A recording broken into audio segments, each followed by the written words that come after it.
अस्सलाम वालेकुम। दिल की एंजियोग्राफी क्या होती है, एंजियोग्राफी टेस्ट कैसे किया जाता है और एंजियोग्राफी किसे करवानी चाहिए। एंजियोग्राफी दरअसल दिल की शरीयानों को स्टडी करने का एक टेस्ट होता है जिसमें दिल की शरीयानों में डाई इंजेक्ट करके खून की रवानी को देखा जाता है और मुमकिना रुकावट को स्टडी करके जांचा जाता है। एंजियोग्राफी करने का तरीक़ाकार क्या है? मरीज़ को कैथ लैब शिफ्ट किया जाता है और मरीज़ की टांग या बाजू की मोटी शरीयान के ज़रिए एक वायर की मदद से एक कैथेटर पास किया जाता है। ये कैथेटर दिल की बड़ी शरीयान तक पहुंचता है और वहाँ पे रेडियो ओपेक डाई इंजेक्ट की जाती है। अब मरीज़ की शरीयानें स्क्रीन पे ब्लैक कलर की नज़र आना शुरू हो जाती हैं क्योंकि ये डाई फ्लोरोस्कोपी मशीन के ज़रिए ब्लैक कलर की एक्सरे इमेजेस कंप्यूटर स्क्रीन पे शो करती है। अब मरीज़ की शरीयान में कोई भी मुमकिना रुकावट देखी और जांची जाती है और मरीज़ की दिल की शरीयानों को स्टडी किया जाता है। इस टेस्ट के रिजल्ट के मुताबिक अगर मरीज़ के दिल में कोई रुकावट, शरीयान में कोई रुकावट हो तो उसके आगे के इलाज के लिए तजवीज़ बनाई जाती है और आगे का इलाज प्लान किया जाता है। तो आखिर एंजियोग्राफी किससे करानी चाहिए?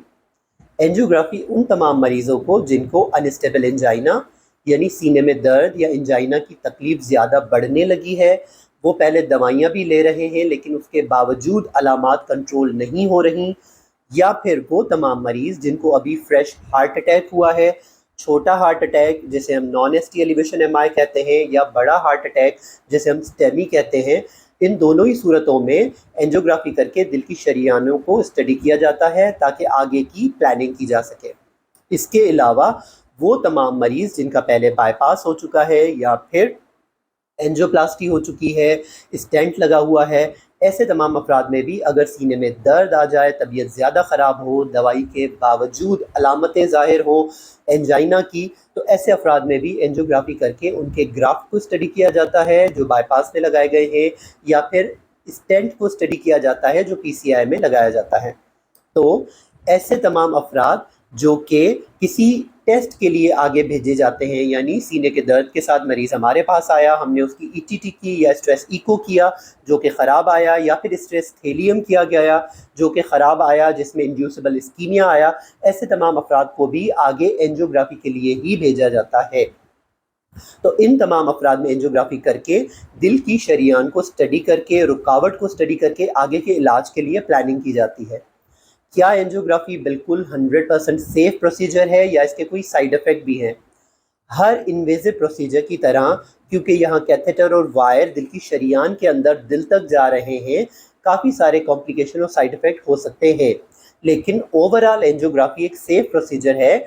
लेकिन कुछ साइड इफ़ेक्ट जैसे हीमेटोमा बनना, शरीयान का रप्चर होना या इवन हार्ट अटैक इंड्यूस हो जाना, काफ़ी सारे ऐसे ख़तरात होते हैं जो कि एंजियोग्राफी से पहले आपके डॉक्टर आपको मुकम्मल तौर पे समझाते हैं और एक कंसेंट फॉर्म साइन करा के आपको एंजियोग्राफी के लिए भेजा जाता है। तो उम्मीद है इससे आपको एंजियोग्राफी, इस वीडियो से आपको एंजियोग्राफी के बारे में काफ़ी मालूमात मिली होगी। अगर आपको ये वीडियो पसंद आई हो तो चैनल को लाइक, सब्सक्राइब करना ना भूलें।